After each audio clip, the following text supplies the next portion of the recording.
Okay, so in this video, we're going to focus on aldehydes and ketones. Aldehydes have this functional group, and ketones have this functional group.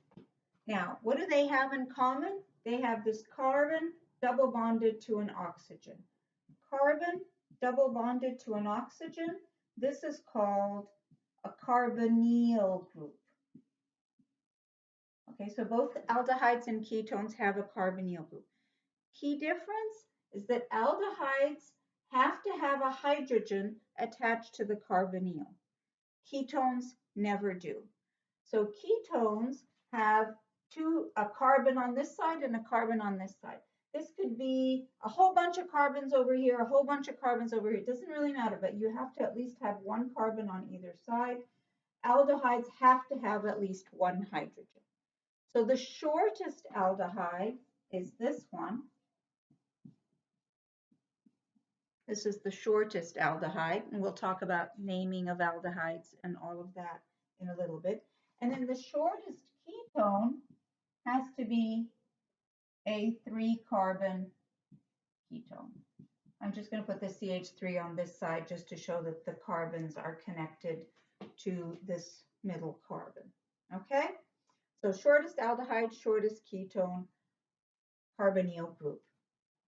Remember, carbonyl group has this oxygen. Oxygen always has 2 lone pairs. So there's a little bit of polarity right there. You're going to see that their physical properties are a little bit more polar than alkanes. But notice there's no hydrogen attached to the oxygen. So they can't do any of the hydrogen bonding, intermolecular hydrogen bonding with each other the way the alcohols do. And we'll get to that in the physical properties.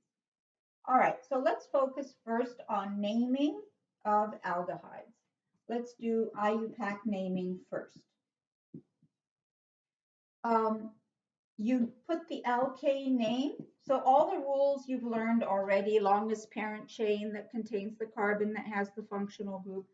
You put the alkane name, but you drop the E and then you end it with an AL, al. Remember how alcohols end it with an OL? Aldehydes end it with an AL, an al. So if I have this over here,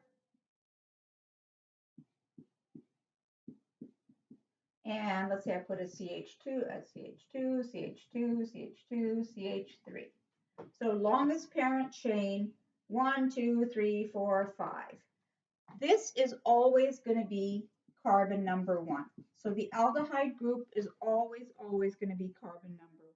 If there aren't any other functional groups that are more higher priority, then it's always going to be carbon number 1. So far aldehydes are the highest priority, higher priority than alcohols, higher priority than alkanes and alkenes.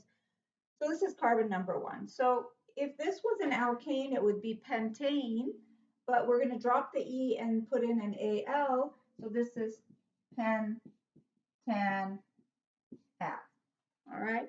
Now, if there are substituents over here, anything, let's say there's a methyl group here. So let's get rid of one of these hydrogens and throw in a methyl group here.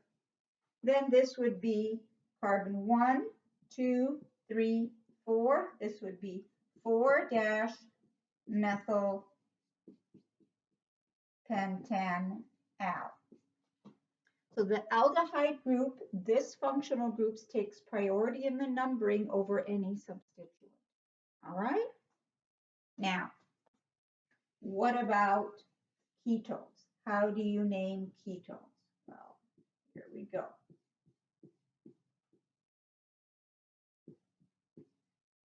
All right, let's put CH3, CH2, CH2, CH3. All right, 5 carbons. And what you do for ketones is you put the alkane name, you drop the E, and you end it with an O-N-E, own, okay? So it would have been pentane, you're dropping the E, it would be a pentanone. Pentanone. But you have to tell me where the ketone group is, because unlike aldehydes that are always carbon number 1, ketones, you could have the carbonyl group here, you could have it here, you could have it here, so you need to tell me where it is. So you number it either left to right or right to left, so long as the ketone group gets the lowest possible number. You don't start in the middle, you just number either left to right or right to left. So either way we number it, this is going to be carbon 3. 1, 2, 3, 4, 5. So you write down 3-pentanone. Okay? Now, aldehydes and ketones have higher priority over alcohols. So if you have an alcohol group in a ketone or an alcohol group in an aldehyde, then the alcohol group is going to be called a hydroxy. So it acts like a substituent. So it's a hydroxy substituent. If it's in a molecule that has a ketone functional group or an aldehyde functional group. So let's say I've got this. I'll just do this line drawing, and you should be able to recognize that this carbonyl H is an aldehyde.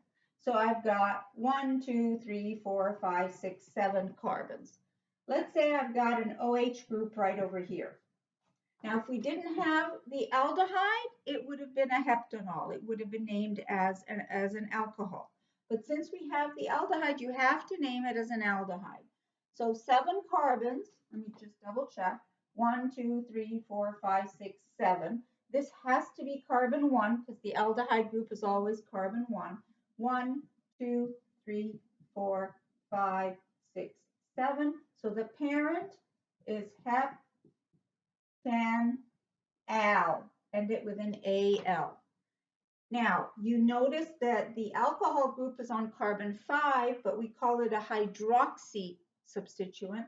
So you're going to write 5-hydroxy heptanal. All right. Same thing if it's part of a ketone. So let's say I've got this.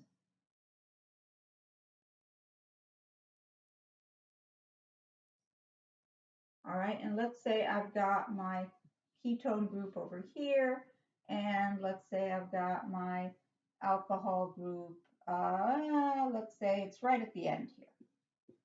There's my alcohol group. All right, so this is a substituent.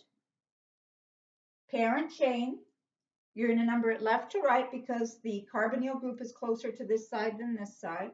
So this is going to be 1, 2, 3, 4, 5, 6, 7, 8, 9. If it was an alkane, it would be nonane. But since it's a ketone, it's nonanone. So you would write nonane, drop the E, and then throw in an O-N-E. So this is a nonanone. I know students will always write nonone or known, but no, it's nonanone. All right, where is the carbonyl? It's on carbon 3. So 3 nonanone. So you tell me where the ketone group is. Now you put in the substituents in front of the name. This is an alcohol group, but since it's a substituent part of the ketone, it's called a hydroxy group. And this is 9-hydroxy nonanone. Okay? All right, what if we have a ketone and an aldehyde in the same molecule? Well, aldehydes have priority over ketones, okay? So the aldehyde, the parent is going to be named as an aldehyde, and then the ketone is named as an oxo group. I know I don't make this up. These are the rules, all right? So let me show you what I'm talking about. So I've got this molecule here. And let's say I have an aldehyde here. This is my aldehyde. And I have a ketone here. And let's say I have an alcohol here. All right, how are we going to number it? Remember, aldehydes are always the ends. It's either going to be at this end or this end. So this is always going to be carbon 1. So we number it this way. 1, 2, 3, 4, 5, 6, 7, 8. Okay, so what's the parent octanol? Because it's 8 and it's an aldehyde. So we're going to write that down. Octanol.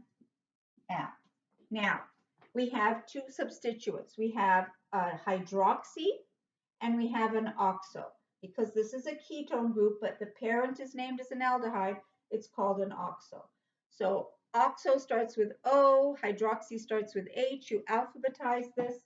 So you've got 4-hydroxy 5-oxo octanol. Okay, there you go. All right, next we're going to be learning how to do common names of aldehydes and ketones, and then we'll talk about isomers. Aldehydes and ketones are isomers of each other. All right, see you in a bit.